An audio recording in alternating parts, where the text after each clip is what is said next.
Welcome to Lift Skill channel. आज के इस वीडियो में बैंक निफ्टी से रिलेटेड मेरा एक हेजिंग का तरीका मैं आपके साथ शेयर करूंगा और इस हेजिंग को पॉइंट वाइज पॉइंट आपको बोर्ड पे प्रॉपरली समझाऊंगा, चाहे कॉम्बिनेशन हो, चाहे उसके एडजस्टमेंट हो, रिस्क रिवार्ड हो या ब्रेक इवन पॉइंट हो। ये सब हम किस तरीके से निकालते हैं, प्रॉफिट हमको किस तरीके से मिलता है और रिस्क को हम किस तरीके से एडजस्टमेंट करके मिनिमाइज करते हैं। काफ़ी बातें इस कॉम्बिनेशन से रिलेटेड आज के वीडियो में हम समझेंगे। ये अपने आप में एक काफ़ी अच्छा कॉम्बिनेशन है। काफ़ी ट्रेडर इस कॉम्बिनेशन का यूज़ करके काफ़ी सक्सेसफुली इस मार्केट में यहाँ पर ट्रेड कर रहे हैं। ये स्पेशली ऑप्शन से रिलेटेड कॉम्बिनेशन है जिसमें हम ऑप्शंस का यूज़ करते हैं बैंक निफ्टी के। दूसरी सबसे अच्छी बात इस कॉम्बिनेशन की ये है कि हम एक बिना किसी साइकोलॉजिकल प्रेशर के काफ़ी आसानी से ट्रेड करते हैं। तो यहाँ पर हेजिंग सबसे बेस्ट विकल्प होता है अगर हम एफ एंड ओ में ट्रेड करते हैं। और यहाँ पर इस कॉम्बिनेशन को मैं ईजियर नंबर लेके आपको समझाऊंगा तो आपको समझने में काफ़ी आसानी रहेगी, लेकिन आपको कैलकुलेशन यहाँ प्रॉपर तरीके से बताऊंगा तो फिर नंबर कुछ भी हो आप इजीली कैलकुलेट कर लेंगे। चाहे नंबर एक्स वाई जेड कितने भी कॉम्प्लिकेटेड हों, आपको कैलकुलेशन करने में कोई परेशानी नहीं जाएगी। और यहाँ पर अगर आप अच्छे से सीखते हैं तो बिना किसी सॉफ्टवेयर के आप एग्जैक्ट नंबर आसानी से यहाँ पर निकाल लेंगे। यहाँ पर ये हेजिंग से रिलेटेड कॉम्बिनेशन मुझे काफ़ी पसंद है और इसमें क्या एडजस्टमेंट मैं फॉलो करता हूँ वो भी आपके साथ यहाँ पर मैं एक एक पॉइंट शेयर करूँगा। तो चलिए अब यहाँ पर एक एक पॉइंट इस कॉम्बिनेशन से रिलेटेड हम समझना शुरू करते हैं। इस कॉम्बिनेशन का यूज़ हम तब करते हैं जब हमको लगता है कि वन साइडेड बैंक निफ्टी में मूवमेंट की पॉसिबिलिटी नहीं है। बैंक निफ्टी एक रेंज में रह सकता है, ऊपर या नीचे की तरफ वन साइडेड मूवमेंट नहीं आ सकता। मार्केट एक रेंज में है या बैंक निफ्टी से रिलेटेड कोई न्यूज़ वगैरह नहीं आने वाली, तो मार्केट का बैंक निफ्टी का वन साइडेड मूव की चांसेस नहीं हैं। तो यहाँ पर ये जो कॉम्बिनेशन है अपने आप में एक नॉन डायरेक्शनल कॉम्बिनेशन है।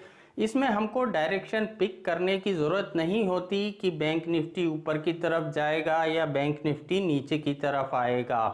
अपने आप में ये एक नॉन डायरेक्शनल कॉम्बिनेशन होता है और यहाँ पर इस कॉम्बिनेशन में एक प्रीमियम डीके का हम बेनिफिट उठाने की कोशिश करते हैं। जैसे हमको सुनने को मिलता है कि भाई इस मार्केट में स्पेशली ऑप्शन में जो ऑप्शन राइटर होते हैं वो ज़्यादा पैसा यहाँ पर कमाते हैं।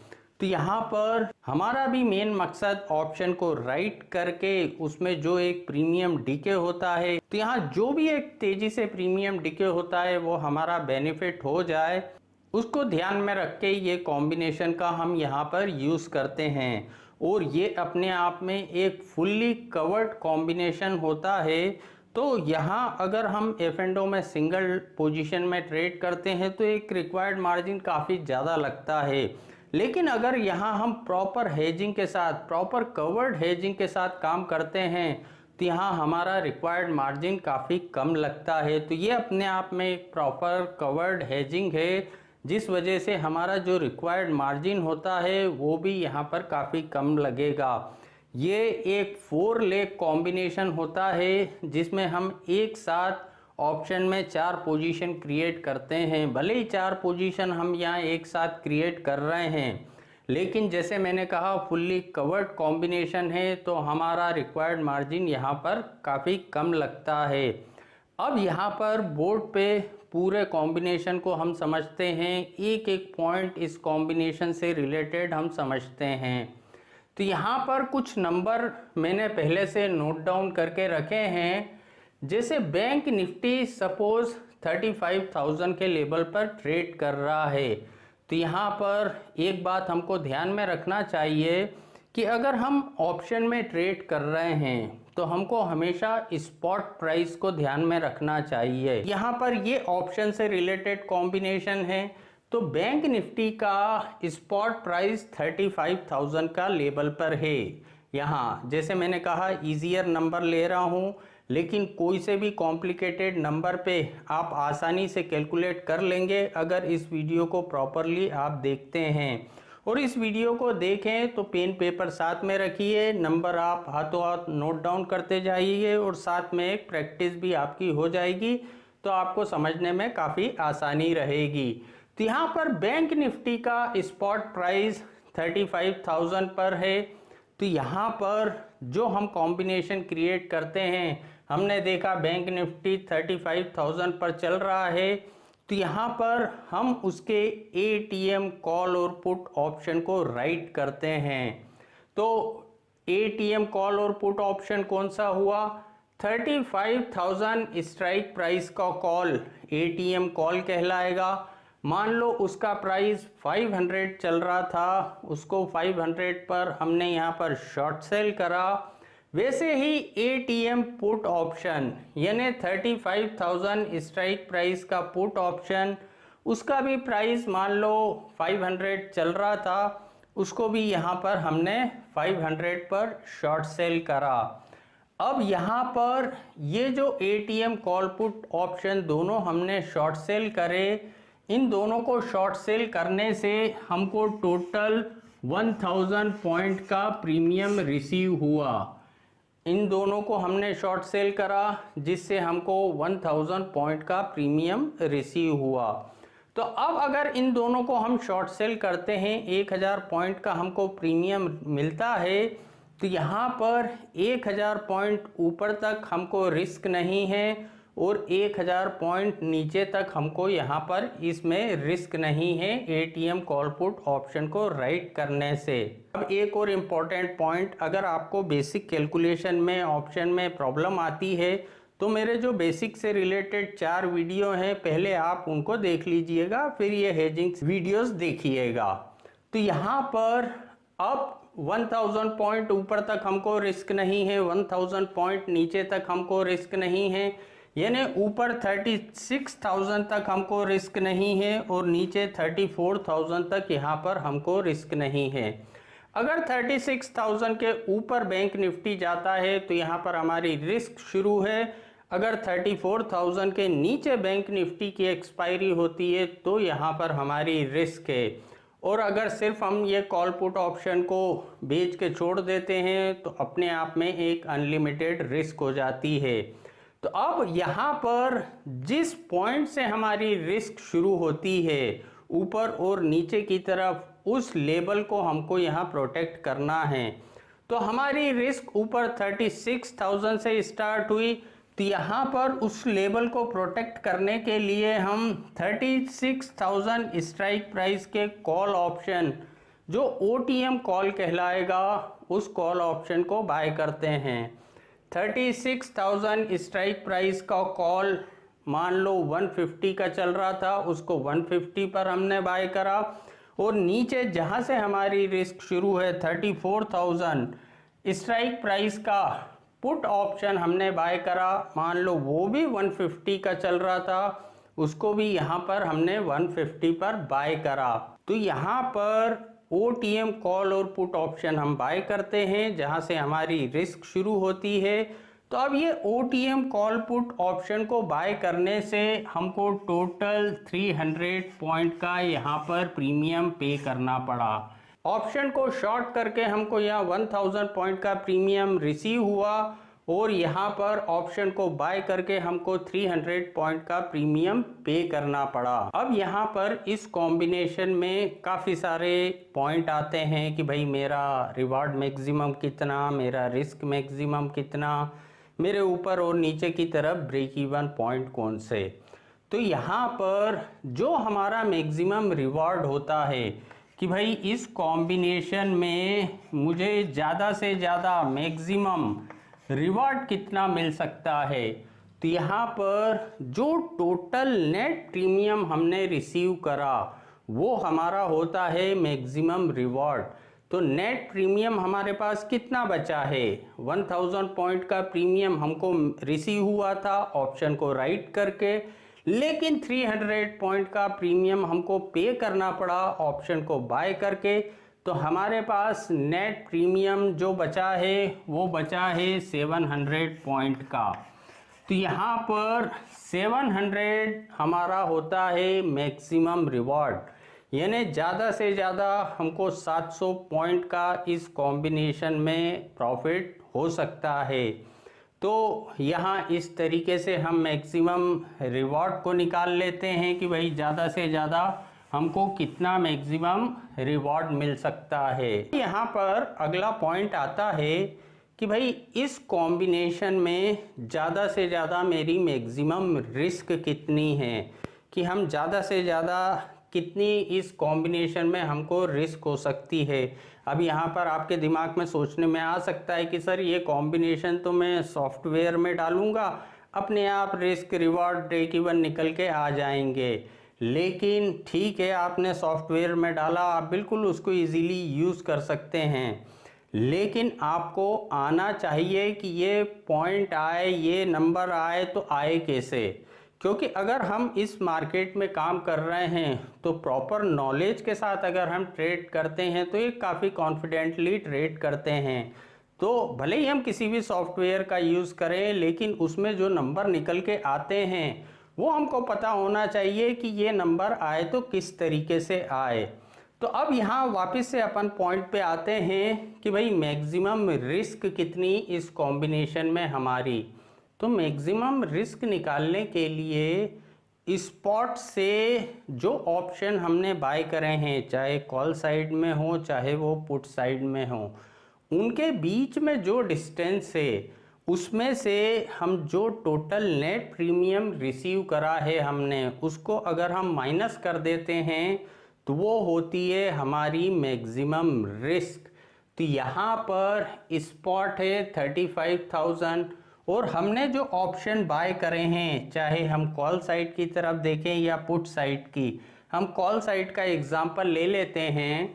स्पॉट से जो ऑप्शन हमने बाय करे हैं उसके बीच में डिफरेंस है 1000 का, यानी 35,000 पे स्पॉट है, 36,000 का हमने कॉल बाय करा है, यानी यहाँ पर ये जो डिस्टेंस है वो निकल के आ रहा है 1000 पॉइंट का। और यहाँ पर जो टोटल नेट प्रीमियम हमने रिसीव करा, जैसे हमने यहाँ निकाला था कि भाई टोटल 700 पॉइंट का हमको नेट प्रीमियम रिसीव हुआ है, उसमें से इसको माइनस कर देते हैं। तो 700 को इसमें से माइनस करा तो यहाँ पर 300 का फिगर निकल के आया। तो ये जो 300 हुआ ये हुई हमारी मैक्स रिस्क यहाँ पर। तो इस आसानी से हम निकाल लेते हैं स्पॉट से जो भी डिफरेंस है ऑप्शन बाइंग का, उसमें जो नेट प्रीमियम हमने रिसीव करा है उसको माइनस कर देते हैं, तो जो फिगर निकल के आता है वो होती है हमारी मैक्सिमम रिस्क। तो यहाँ पर इस तरीके से हम मैक्सिमम रिस्क को निकालते हैं। अब अगला इम्पोर्टेंट पॉइंट आता है कि भाई इस कॉम्बिनेशन में हमारे ब्रेक इवन पॉइंट कौन से, यहाँ पर हमारे ब्रेक इवन पॉइंट कौन से हैं इस कॉम्बिनेशन में। तो ब्रेक इवन पॉइंट निकालने का भी बिल्कुल आसान और सरल तरीका मैं आपको बताता हूँ। जो नेट प्रीमियम हमने रिसीव करा, नेट प्रीमियम हमने कितना रिसीव करा है 700 पॉइंट का, 700 पॉइंट का हमने नेट प्रीमियम रिसीव करा है। तो जहाँ पर बैंक निफ्टी थी स्पॉट 35,000 पर था, वहाँ से 700 पॉइंट ऊपर और 700 पॉइंट नीचे ये हमारे ब्रेक इवन पॉइंट होते हैं। यानी स्पॉट था 35,000 पर, उसमें हम 700 को ऐड कर देते हैं तो यहाँ पर निकल के आया 35,700, यानी ये हमारा ऊपर का ब्रेक इवन पॉइंट है। 35,700 ऊपर का हमारा ब्रेक इवन पॉइंट निकल के आया। अब नीचे का ब्रेक इवन पॉइंट निकालने के लिए यहाँ पर जहाँ भी स्पॉट था 35,000 में 700 जो हमने नेट प्रीमियम रिसीव करा है उसको यहाँ माइनस कर देते हैं, तो यहाँ पर निकल के आया 34,300। ये हमारा नीचे का ब्रेक इवन पॉइंट निकल के आया। ऊपर का ब्रेक इवन 35,700, नीचे का ब्रेक इवन 34,300। अगर इन लेवल के बीच में बैंक निफ्टी की एक्सपायरी होती है तो हम प्रॉफिट में रहेंगे। अलग अलग लेवल पे अलग अलग हमारा प्रॉफिट रहेगा। मैक्सिमम प्रॉफिट जो रहेगा, अगर बैंक निफ्टी 35,000 पे ही एक्सपायर हो जाती है तो 700 पॉइंट का हमको यहाँ पर इस कॉम्बिनेशन में प्रॉफिट होगा। और अगर इन दोनों के बीच में कहीं एक्सपायर होती है तो अलग अलग लेवल पे अलग अलग प्रॉफिट यहाँ पर हमको होगा, जिस भी लेवल पे वो एक्सपायर होगी। और इस ब्रेक इवन को ब्रेक करके ऊपर जाती है या ब्रेक इवन नीचे वाले को ब्रेक करके नीचे कहीं जाती है और वहाँ एक्सपायर होती है तो हमको इस कॉम्बिनेशन में लॉस लगेगा। ज़्यादा से ज़्यादा हमारा जो रिस्क है वो 300 पॉइंट का है जो हमने यहाँ निकाल लिया है। तो अब यहाँ पर काफ़ी कुछ बातें क्लियर हुई हैं कि भाई वापस से मैं शॉर्ट में आपको बता देता हूँ कि भाई ये नॉन डायरेक्शनल है। अगर हमको एक वन साइडेड मूवमेंट की संभावना नहीं लगती तो हम क्रिएट करते हैं, इसमें एटीएम कॉल और पुट ऑप्शन को हम राइट करते हैं। टोटल जो प्रीमियम रिसीव हुआ उतने पॉइंट ऊपर का ओटीएम कॉल बाय करते हैं, उतने पॉइंट नीचे का ओटीएम पुट बाय करते हैं। किस तरीके से मैक्सिमम रिस्क हो, रिवार्ड हो, क्या हमारे ब्रेक इवन पॉइंट हो, वो हम यहाँ पर निकाल लेते हैं। तो यहाँ पर नंबर भले ही ईजियर लिए हैं मैंने, तो नंबर कुछ भी हो आप आसानी से इसको कैलकुलेट कर लोगे। ये नंबर कोई ज़रूरी नहीं ये राउंड फिगर में हो कि एटीएम कॉल भी 500 का है, एटीएम पुट भी 500 का है। हो सकता है कॉल 475 का हो और पुट जो है 510 का हो।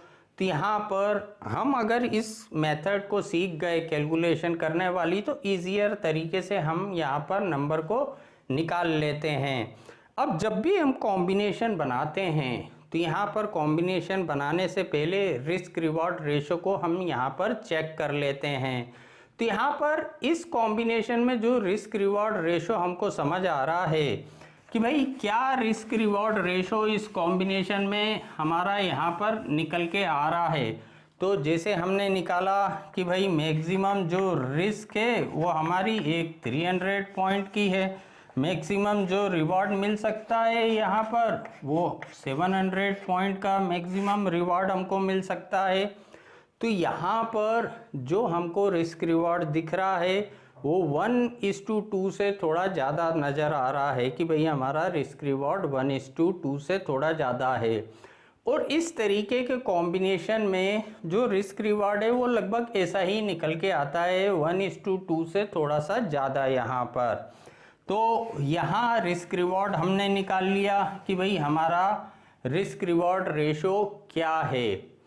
अब जो सबसे इम्पोर्टेंट पॉइंट होता है वो होता है एडजस्टमेंट करने का और प्रॉफिट बुक करने का। तो सबसे पहले हम एडजस्टमेंट वाले पॉइंट को समझते हैं, उसके बाद हम प्रॉफिट वाले पॉइंट को यहाँ पर समझेंगे। और यहाँ पर किसी भी हेजिंग में एडजस्टमेंट सबसे इम्पोर्टेंट इसलिए होता है कि यहाँ पर अगर हमारा फोकस पैसा बचाते हुए पैसे कमाने पर है तो हम इस मार्केट में लंबे समय तक सक्सेसफुली काम कर सकते हैं। हमारा फोकस ही होना चाहिए कि भाई किस तरीके से मैं अपनी कैपिटल बचाते हुए इस मार्केट में कैपिटल को अर्न करूं।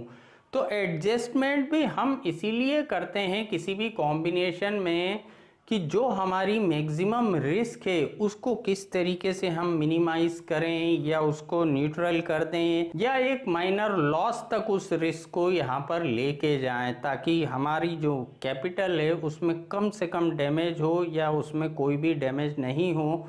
ठीक है, हमने कुछ कमाया नहीं लेकिन हमने कुछ गंवाया भी नहीं।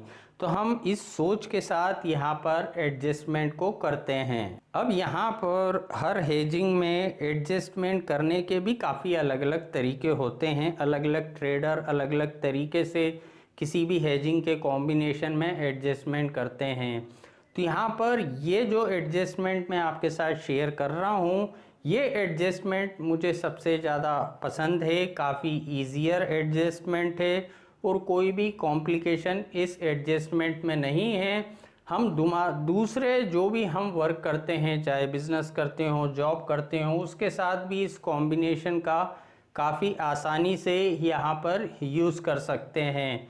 तो ये एडजस्टमेंट भी अपने आप में काफ़ी सरल है। तो चलिए सबसे पहले यहाँ पर हम एडजस्टमेंट को समझते हैं कि भाई किस तरीके से हम यहाँ पर एडजस्ट करते हैं पोजीशन। क्योंकि जो हमने सोचा वैसा तो होगा, ये कोई कंपलसरी नहीं है। यहाँ पर हमने सोचा बैंक निफ्टी 35,000 पे है तो वहीं पे रहेगी, उसकी के आसपास। तो ऐसा कोई ज़रूरी है नहीं। बैंक निफ्टी है अपने आप में काफ़ी ख़तरनाक आइटम, एकदम से सडनली मूवमेंट भी आ जाता है इसमें। तो मान लो बैंक निफ्टी ऊपर या नीचे की तरफ मूव करी, तो यहाँ पर एडजस्टमेंट ऊपर की तरफ मूव करी या नीचे की तरफ करी, दोनों कंडीशन में सिमिलर रहता है। तो यहाँ हम ऊपर की तरफ मूव करी तो उसको कैलकुलेट करते हैं कि भाई बैंक निफ्टी ने यहाँ पर ऊपर की तरफ मूव करा, यहाँ 35,000 से 35,100 के लेवल पर यहाँ पर ये पहुँची।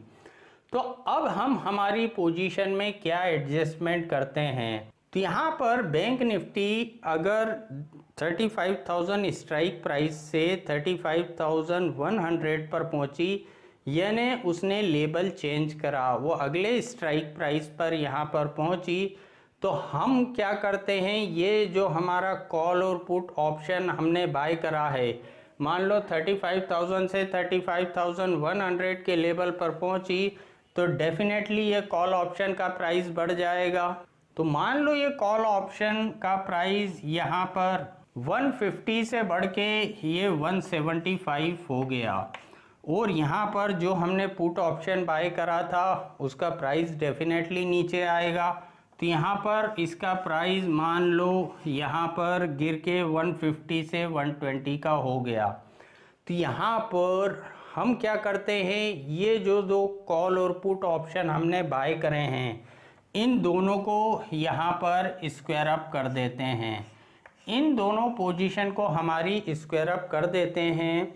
उसकी जगह हम ऑप्शन में नई बाइंग पोजीशन क्रिएट करते हैं। हम नई बाइंग पोजीशन कौन से स्ट्राइक प्राइस की हम क्रिएट करते हैं, जिस स्ट्राइक प्राइस के ऑप्शन को हमने बाय कर रखा था और यहाँ बैंक निफ्टी ने जितना मूव करा, यहाँ पर 100 पॉइंट ऊपर मूव करा बैंक निफ्टी ने, तो जिस स्ट्राइक प्राइस के ऑप्शन को हमने बाय कर रखा था उससे 100 पॉइंट अंदर के ऑप्शन को हम बाय कर लेते हैं।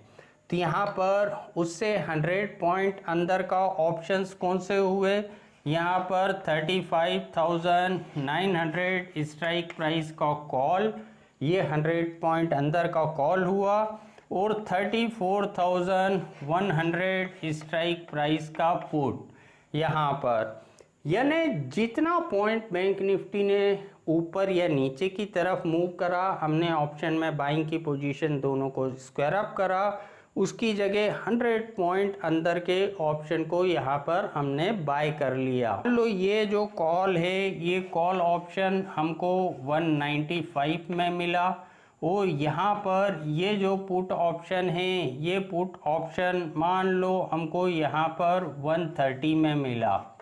यहाँ पर ये पोजीशन बाय हमने कर ली, जो 35,900 का कॉल हमने बाय कर लिया और 34,100 का पुट हमने बाय कर लिया।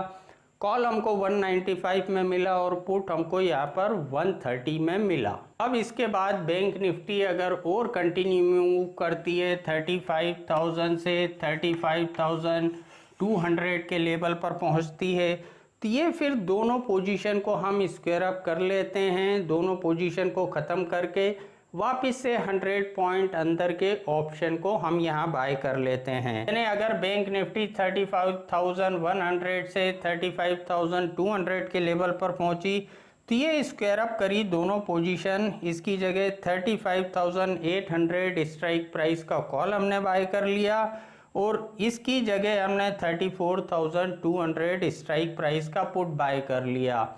यानी बैंक निफ्टी 100 पॉइंट और मूव करी तो हम वापस से हमारी ऑप्शन की बाइंग पोजीशन में 100 पॉइंट यहाँ पर अंदर आ गए।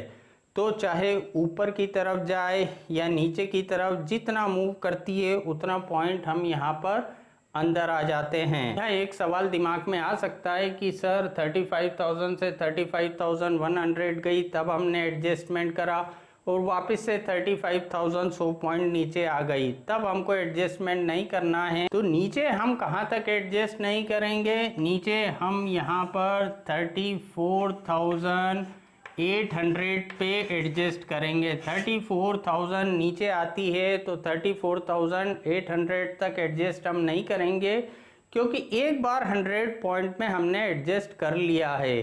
तो अब जहां से हमने काम शुरू करा था वहां से 200 पॉइंट मूव करेगी, तब यहां पर हम एडजस्टमेंट करेंगे। तो यहाँ ये सवाल दिमाग में हो सकता है हमारे आएगा। तो अब वापस से हम टॉपिक पे आते हैं कि 100 पॉइंट मूव करा था हमने, एक बार एडजस्टमेंट यहाँ पर कर लिया। तो अब सवाल ये आता है कि भाई ये एडजस्टमेंट करा तो करा क्यों हमने, पहली बात, और इस एडजस्टमेंट को करने से हमको फ़ायदा क्या फ़ायदा हुआ हमको इस एडजस्टमेंट को करने से। अब यहाँ पर हमने एडजस्टमेंट करा, एडजस्टमेंट करने से यहाँ पर सारी चीज़ें बदल गई। सारी चीज़ें क्या बदल गई, यहाँ हमारा मैक्सिमम रिस्क बदल गया, यहाँ हमारा मैक्सिमम रिवार्ड बदल गया, यहाँ हमारे ब्रेक इवन पॉइंट बदल गए। तो ये सारी चीज़ें यहाँ बदल जाती हैं। तो अब यहाँ पर एक एक को हम समझते हैं कि भाई इस एडजस्टमेंट को करने से हमको क्या फ़ायदा हुआ। तो अब सबसे पहला होता है कि भाई हमारा रिवॉर्ड कितना बदला। तो यहाँ पर अब इस एडजस्टमेंट को सबसे पहले हम समझते हैं। इस एडजस्टमेंट को हमने यहाँ पर करा तो यहाँ पर ये जो कॉल और पुट ऑप्शन हमने सेल कर दिए थे, हमने यहाँ इस पोजीशन में से हम बाहर हो गए थे। तो हमको कितना पॉइंट मिला, यहाँ पर 295 पॉइंट मिला ये कॉल और पुट ऑप्शन को हमको सेल करने से। लेकिन ये जो हमने एडजस्टमेंट करके नए कॉल और पुट ऑप्शन हमने बाय करे, यानी यहाँ पर हमने जो टोटल प्रीमियम पे करा, टोटल प्रीमियम हमने पे करा 325 पॉइंट का। तो यहाँ पर हमने जो ऑप्शन सेल करे उससे 295 पॉइंट मिले, जो ऑप्शन हमने नए बाय करे उससे 325 हमको पे करने पड़े। तो यहाँ पर एडिशनल कितना प्रीमियम हमको पे करना पड़ गया, तो यहाँ पर एडिशनल हमको 30 पॉइंट का प्रीमियम यहाँ पर पे करना पड़ा। 30 पॉइंट का प्रीमियम इस एडजस्टमेंट को करने से हमको ज़्यादा देना पड़ा। तो अब रिवार्ड कि भाई रिवार्ड में क्या अंतर आएगा, तो रिवार्ड में जब हमने काम को स्टार्ट करा था तब हमारा मैक्सिमम रिवार्ड था 700 पॉइंट का, लेकिन यहाँ एक एडजस्टमेंट करके 330 पॉइंट हमको और पे करने पड़े। तो 700 में से 30 को हम माइनस कर देते हैं, तो ये जो निकल के आया 670 हुआ अब हमारा मैक्सिमम रिवार्ड। यानी जितना प्रीमियम और एडिशनल हमने पे करा उसका पॉइंट रिवार्ड में से हमारे यहाँ पर हो जाता है कम। तो ये रिवार्ड में एक बदलाव आया कि भाई क्या रिवार्ड यहाँ पर हमारा बदला है। अब बात आती है कि भाई रिस्क में क्या चेंजेस आए, कि भाई ये जो हमने कॉम्बिनेशन बनाया है तो इसमें रिस्क में भी तो कुछ ना कुछ बदलाव आया होगा, डेफिनेटली आएगा, क्योंकि हम एडजस्टमेंट ही इसलिए कर रहे हैं कि जो हमने काम शुरू करा था तब मैक्सिमम जो हमारी रिस्क थी वो एक 300 पॉइंट की यहाँ पर रिस्क थी। 300 पॉइंट की मैक्सिमम रिस्क से हमने यहाँ पर काम को शुरू करा था। तो अब एक एडजस्टमेंट हमने यहाँ पर करा तो उससे हमारी रिस्क में कितना कमी आई, कितनी कम हो गई हमारी रिस्क यहाँ पर, उसको निकालने का भी मैं बिल्कुल सिंपल तरीका आपको बताता हूँ। क्या है, यहाँ एडजस्टमेंट करके जितना पॉइंट हम अंदर आए हैं ऑप्शन की बाइंग पोजीशन में, जितने स्ट्राइक प्राइस हम अंदर आए हैं, कितना अंदर आए हम, ये पहला एडजस्टमेंट करके 100 पॉइंट अंदर आए। अब इस 100 पॉइंट अंदर आने के लिए हमको एडिशनल कितना प्रीमियम पे करना पड़ा यहाँ पर। तो ये 100 पॉइंट अंदर आने के लिए यहाँ पर हमको एडिशनल 30 पॉइंट यहाँ पर पे करने पड़े एडिशनल प्रीमियम। 30 पॉइंट एडिशनल हमने प्रीमियम पे करा, तब हम अंदर यहाँ पर 100 पॉइंट आ पाए। तो यहाँ पर जो जितना पॉइंट हम अंदर आए उसमें से जो टोटल हमने यहाँ पर एडिशनल प्रीमियम पे करा उसको यहाँ माइनस कर देते हैं। तो ये जो फिगर निकल के आता है ये हमारी रिस्क में हो जाता है कम। 100 पॉइंट हम अंदर आए, 100 पॉइंट अंदर आने के लिए हमको 30 पॉइंट एडिशनल पे करना पड़ा यहाँ पर। तो इसको माइनस कर दिया तो 70 का फिगर निकल के आया। तो ये 70 पॉइंट हमारी रिस्क में कम हो गए। 100 पॉइंट अंदर आने के लिए सिर्फ 30 पॉइंट का प्रीमियम हमने पे करा, 70 पॉइंट का हमको बेनिफिट रहा यहाँ पर। तो यहाँ पर 70 को अगर माइनस कर देते हैं तो यहाँ जो निकल के आया 230। अब इस कॉम्बिनेशन में हमारी मैक्सिमम रिस्क बची ये 230 पॉइंट की यहाँ पर। तो इस तरीके से एक एडजस्टमेंट करके हमने हमारी रिस्क को 300 से 230 पे ले आए कि अब इस कॉम्बिनेशन में ज़्यादा से ज़्यादा मेरी 230 की रिस्क और यहाँ पर ज़्यादा से ज़्यादा मेरा 670 का रिवॉर्ड यहाँ पर। तो इस तरीके से हम एडजस्टमेंट करके हमारी रिस्क को यहाँ पर मिनिमाइज़ करते हैं। तो बिल्कुल आप अगर 2-4 बार अच्छे से प्रैक्टिस करेंगे, दिमाग में कैलकुलेशन को बिठा लेंगे, तो यहाँ पर आपका सारा कैलकुलेशन दिमाग में होना शुरू हो जाएगा और यहाँ पर किसी भी सॉफ्टवेयर की आपको ज़रूरत नहीं पड़ेगी। सॉफ्टवेयर के बजाय हमारा कैलकुलेशन हमारे दिमाग में इसलिए ज़रूरी होता है, बाय चांस टेक्निकली कोई मिस्टेक हो गई, सॉफ्टवेयर ने गलत नंबर बता दिए आपको और आपने पोजीशन को क्रिएट कर लिया वो नंबर देख के, लेकिन यहाँ पर सॉफ्टवेयर में कोई टेक्निकल एरर था, उसकी वजह से आपने पोजीशन बना ली और यहाँ कोई एक बड़ा नुकसान हो गया। तो कोई सा भी बिजनेस हो, जब तक उसका प्रॉपर नॉलेज नहीं हो उसमें हाथ नहीं डालना चाहिए, ये बेसिक रूल होता है यहाँ पर। तो यहाँ क्या रिस्क क्या रिवॉर्ड में अंतर आया हमने निकाल लिया। फिर एडजस्टमेंट करेंगे दोबारा तो फिर हमारा जो रिस्क होगा वो वापस से थोड़ा नीचे आ जाएगा और जो हमारा रिवॉर्ड होगा वहाँ पर वो भी उसमें थोड़ा सा कम होगा। अब बात आती है कि भाई रिस्क रिवॉर्ड में तो चेंजेस हो गया, अब ब्रेक इवन पॉइंट में यहाँ पर क्या बदलाव। तो ब्रेक इवन पॉइंट भी यहाँ पर बदलते हैं। वो ब्रेक इवन पॉइंट निकालने का भी सिंपल तरीका होता है कि भाई यहाँ एक एडजस्टमेंट करके अब हमारा जो मैक्सिमम रिवॉर्ड बचा है, जैसे मैंने आपको बताया था 670 पॉइंट का, तो यहाँ पर 670 पॉइंट का अब मैक्सिमम रिवॉर्ड बचा है हमारा। तो यहाँ पर 35,000 से 670 पॉइंट ऊपर तक हमको रिस्क नहीं है और 35,000 से 670 पॉइंट तक नीचे तक हमको यहाँ पर रिस्क नहीं है। तो यहाँ पर ऊपर का हमारा ब्रेक इवन पॉइंट हो गया 35,670 का और नीचे का हमारा ब्रेक इवन पॉइंट हो गया 34,330 का लेवल। तो यहाँ पर ये हमारे ब्रेक इवन पॉइंट भी चेंज हो गए, यानी सारी चीज़ें चेंज हो गई जब हमने कॉम्बिनेशन बनाया था। उसके बाद जब एक एडजस्टमेंट करा हमारा रिस्क बदल गया, हमारा रिवार्ड बदल गया, हमारे यहाँ पर ब्रेक इवन पॉइंट बदल गए। अब यहाँ पर अगला पॉइंट आता है प्रॉफिट का, कि भाई ठीक है इस तरीके से सारी चीज़ें हम कर रहे हैं यहाँ पर, तो प्रॉफिट हमको कब किस तरीके से लेना चाहिए। अब यहाँ पर प्रॉफिट बुक करने के दो अलग अलग पैरामीटर होते हैं। अब जिस भी पैरामीटर को हम फॉलो करें उसको ही लेके हमको चलना चाहिए, ना कि ऐसा पैरामीटर हमको बदलना चाहिए। सबसे पहला पैरामीटर होता है कि गो फॉर मैक्सिमम, कि भाई मैं मैक्सिमम के लिए जाऊंगा। कॉम्बिनेशन मैंने क्रिएट करा, सिर्फ उसमें एडजस्टमेंट करूंगा और जो भी टिल एंड एक्सपायरी तक मुझे मैक्सिमम जो भी प्रॉफिट होगा या जो भी मिनिमम लॉस होगा उसको बुक करके फिर नया कॉम्बिनेशन क्रिएट करके फिर मैक्सिमम तक मैं जाऊंगा।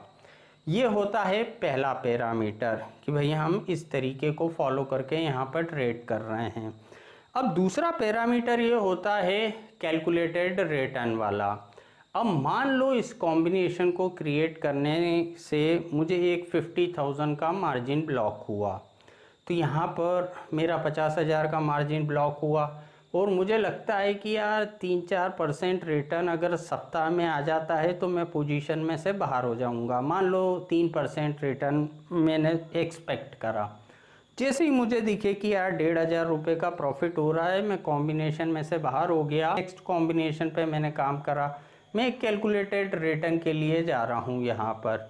अब यहाँ 1,500 रुपये मुझे मिले तो हमारे सोचने में आएगा सिर्फ 1,500 रुपये मिले सप्ताह भर में, यहाँ हमको जो रिटर्न हमारा चेक करना चाहिए वो इतने रुपए मुझे मिले वैसे कभी नहीं चेक करना चाहिए। क्या फंड मेरा ब्लॉक होता है इस कॉम्बिनेशन को ट्रेड करने पे, उस पे क्या रिटर्न आया, वो परसेंटेज में कितना रहा, हमको वो हमेशा चेक करना चाहिए। कि सिर्फ 1,500 मिले तो वो तो डेफिनेटली कम लगेंगे हमको, लेकिन हमको क्या परसेंटेज में रिटर्न मिला सप्ताह भर में 5-7 दिन में, वो इम्पोर्टेंट होता है। हमको हमेशा यहाँ वो चेक करना चाहिए। तो यहाँ पर प्रॉफिट बुक करने के लिए दोनों मेथड में से कोई सा भी मेथड हम फॉलो कर सकते हैं, कैलकुलेटेड रिटर्न वाला या मैक्सिमम वाला। यहाँ पर जो हमको एक कन्वीनियंट लगता है उस मेथड का हम यहाँ पर यूज़ करते हैं। अब अगला एक इम्पॉर्टेंट पॉइंट आता है किसी भी हेजिंग पे, जैसे यहाँ पर काफ़ी सारे हेजिंग के कॉम्बिनेशन होते हैं। अब यहाँ पर किसी भी हेजिंग पे हम यहाँ पर ट्रेड करते हैं तो सिर्फ एक ही ट्रेड में हेजिंग को जज करना बिल्कुल गलत होता है। कि हमने एक ट्रेड करा, मान लो उस वीक में मूवमेंट आ गया, हमको पैसा लग गया थोड़ा सा यहाँ पर, हमने कहा अरे ख़राब है हेजिंग, ये तो बेकार है, ये किसी और हेजिंग से काम करेंगे, हम तो मोमेंटम वाली से करेंगे, रेंज बाउंड वाली से नहीं करेंगे। तो एक ही ट्रेड में हम हेजिंग को प्रॉपर जज नहीं कर सकते कि ये सही है कि गलत है। इसको अगर हम लेके कंटिन्यू चलते हैं तो ओवरऑल हम प्रॉफिट में रहेंगे या ओवरऑल हम लॉस में रहेंगे। मिनिमम 1 ईयर हमको देना चाहिए किसी भी तरीके को चेक करने के लिए। हम पास्ट के डाटा उठा के भले ही चेक कर लें यहाँ पर कि भाई अगर लास्ट 1 ईयर में मैं इसको कंटिन्यू करता तो क्या फ़ायदे में रहता या मैं नुकसान में रहता, फेवरेबल कंडीशन होती, अनफेवरेबल होती। तो एटलीस्ट 1 ईयर का ड्यूरेशन देना चाहिए किसी भी हैच को जज करने के लिए, ना कि एक ही ट्रेड में सही है या गलत है का डिसीजन हमको देना चाहिए। अब अगला सबसे इम्पोर्टेंट पॉइंट होता है इस कॉम्बिनेशन में, जब भी हम कॉम्बिनेशन को क्रिएट करते हैं हमेशा बाइंग वाली पोजीशन हमको पहले क्रिएट करना चाहिए, उसके बाद शॉर्ट वाली पोजीशन क्रिएट करना चाहिए। अगर हमने पहले ये शॉर्ट वाली पोजीशन क्रिएट करी तो सीधे फुल मार्जिन हमको लग जाएगा यहाँ पर, और वहीं अगर हमने ये कॉल पहले बाय करा फिर उसको शॉर्ट करा ये कॉल को, तो हमारा रिक्वायर्ड मार्जिन हमेशा कम लगेगा। तो ऑलवेज बाइंग पोजीशन पहले क्रिएट करें, उसके बाद शॉर्ट पोजीशन को यहाँ पर हम क्रिएट करें। अब अगला पॉइंट आता है कि जब भी हम एडजस्टमेंट करते हैं तो जैसे मैंने कहा ये दोनों पोजीशन को हमने स्क्वायर अप करा, उसके बाद ये दोनों पोजीशन को हमने बाय करा। पहले अगर आप इस पोजीशन को स्क्वायर अप कर दोगे तो ये दोनों पोजीशन नेकेट हो जाएंगी, दोनों में फुल मार्जिन लगने लगेगा, आपका प्रीमियम एकदम से मार्जिन जो है वो जंप कर जाएगा। तो यहाँ पर सही वे क्या होता है, पहले इन दोनों को बाय करें, उसके बाद इन दोनों को हम स्क्वायर अप करें, तो हमारा जो मार्जिन है वो जंप नहीं करेगा। तो पहले इस पोजीशन को बाय करा, उसके बाद इस पोजीशन को यहाँ पर हमने स्क्वायर अप करा, तो हमारा हेज क्रिएट ही रहेगा, जिससे मार्जिन जंप हमारा नहीं करेगा। अगर हमने इन दोनों को पहले स्क्वायर अप करा तो यहाँ पर एकदम से इसका मार्जिन जंप कर जाएगा, भले ही फिर आप बाद में यहाँ पर इस पोजीशन को क्रिएट करें। तो पहले इसको क्रिएट, फिर इसको यहाँ पर हमको स्क्वायर अप करना चाहिए। अब एक और इम्पॉर्टेंट पॉइंट कि भाई हमारे दिमाग में सोचने में आ सकता है कि भाई हमने ये पोजीशन क्रिएट करी, ठीक है, इंट्राडे में हमारी पोजीशन है, हमारे सामने 35,000 से 35,100 आएगी, तो हम पोजीशन को एडजस्ट करेंगे। लेकिन अगर हमने ये पोजीशन को होल्ड कर रखा है, कैरी कर रखा है, और बाय चांस किसी दिन बहुत बड़ी गैप अप ओपनिंग हो गई या गैप डाउन ओपनिंग हो गई, तो फिर हम क्या करेंगे, तो हमारे पास एडजस्टमेंट की क्या गुंजाइश रहेगी।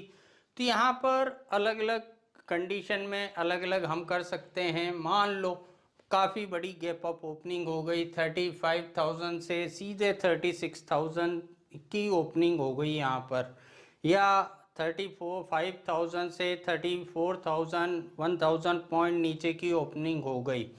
तो उस कंडीशन में हम ये कर सकते हैं कि अगर सीधे 1,000 पॉइंट ऊपर की ओपनिंग हुई, तो ये जो हमने कॉल और पुट ऑप्शन बाय कर रखे हैं, जो OTM हैं, काफ़ी डीप OTM हैं, तो वो ATM हो जाएंगे या ATM के पास में आ जाएंगे। तो उसमें काफ़ी तेज़ी से प्रीमियम इंक्रीज होगा, जो हमने कॉल साइड में बाय करा है या पुट साइड में हमने बाय करा है। तो मैक्सिमम रिस्क तो हमको पहले से पता है, इतने पॉइंट से ज़्यादा हो नहीं सकती। वो भी मैक्सिमम रिस्क कब होगी, एक्सपायरी डेट के दिन 3:30 बजे, उससे पहले तो मैक्सिमम रिस्क का फिगर आएगा नहीं। तो बड़ी गैप अप ओपनिंग हो गई, हमको लगा कि यार चलो 30 40 50 पॉइंट का एक लॉस नज़र आ रहा है, हम इस लॉस को बुक कर लेते हैं। काफ़ी बड़ी गैप अप ओपनिंग हो गई, गैप डाउन ओपनिंग हो गई, हम पोजीशन में से बाहर निकल गए और नए लेवल पे हमने नया कॉम्बिनेशन क्रिएट कर लिया, एक माइनर लॉस बुक करा, जो भी उस समय हमको लॉस हो रहा था। तो यहाँ पर हम पोजीशन में से बाहर होके नए लेवल पे नई पोजीशन क्रिएट करी, तो हमको वापस से एक यहाँ पर नई रेंज मिल गई, या थोड़ी बहुत ऊपर या नीचे गैप अप या गैप डाउन ओपनिंग हुई, तो हमको लगा एडजस्टमेंट की गुंजाइश है। मान लो 35,000 से 300 पॉइंट या 200 पॉइंट ऊपर ओपनिंग हुई, तो हम 100 पॉइंट अंदर आने के बजाय सीधे 300 पॉइंट अंदर भी आ सकते हैं। यहाँ पर ये हम छोटे मोटे एडजस्टमेंट अपनी कंडीशन देख के, मार्केट की क्या ओपनिंग हो रही है उसके हिसाब से हम कर सकते हैं। और रिस्क रिवॉर्ड रेशो तो यहाँ पर किस तरीके से चेंज होगा, बाकी चीज़ें किस तरीके से चेंज होगी, वो हम यहाँ पर आसानी से कैलकुलेट कर सकते हैं। तो यहाँ पर ये कॉम्बिनेशन को मैंने काफ़ी सरल तरीके से आपको समझाने की कोशिश करी, एक एक पॉइंट मैंने क्लियर करने की कोशिश करी है यहाँ पर, ताकि आपको समझने में काफ़ी आसानी रहे। और जब भी आप कैलकुलेशन के साथ इस कॉम्बिनेशन का यूज़ करें तो काफ़ी सक्सेसफुल करें। यहाँ पर इस कॉम्बिनेशन को जनरली जिस नाम से जाना जाता है, आयरन फ्लाई के नाम से इस कॉम्बिनेशन को जाना जाता है। आयरन फ्लाई में भी आप देखेंगे एडजस्टमेंट करने के काफ़ी अलग अलग तरीके होते हैं। मुझे जो ये सबसे बेस्ट एडजस्टमेंट का तरीका लगा कि किस तरीके से हम हमारी रिस्क को मिनिमाइज़ करके यहाँ पर आयरन फ्लाई में काम कर सकते हैं। और दूसरा, हम फुल्ली कवर्ड पोजीशन में काम कर रहे हैं, सारी चीज़ें पहले से डिफाइन हैं, तो हम बिना किसी एक साइकोलॉजिकल प्रेशर के यहाँ पर काम कर लेते हैं। पोजीशन हमने क्रिएट करी, उसके बाद हमको क्या एडजस्टमेंट करना है वो भी स्ट्राइक प्राइस के ऑप्शन हमको हमेशा स्क्रीन पे लगा के रखने चाहिए, ताकि जब भी एडजस्टमेंट करना रहे हम टाइमली उस चीज़ को एडजस्ट यहाँ पर कर लें। तो आज के वीडियो में इतना ही। उम्मीद है ये वीडियो आपको पसंद आया होगा, ये वीडियो आपके लिए काफ़ी हेल्पफुल रहेगा। और एट लास्ट एक सबसे इम्पोर्टेंट पॉइंट मैं आपको कहूँगा कि यहाँ पर जब भी हमारे नॉलेज में कोई कॉम्बिनेशन आता है और कोई 2-4 पॉइंट और हम हमारी तरफ से उसमें अच्छे ऐड कर सकते हैं जिससे उसका परफॉर्मेंस जो है और बेटर हो सकता है, तो हमको उस कॉम्बिनेशन में अपनी तरफ से भी कुछ पॉइंट ऐड करने के लिए हमेशा कोशिश करना चाहिए, जहाँ से भी वो पॉइंट हमारे नॉलेज में आए। तो आज के वीडियो में इतना ही। अगले वीडियो में बैंक निफ्टी से रिलेटेड एक और अच्छा कॉम्बिनेशन मैं आपके साथ शेयर करूंगा विथ प्रॉपर एडजस्टमेंट। और यहाँ पर मेरी यही विश है कि इस मार्केट में आप without any psychological pressure successfully trade करें। Thank you.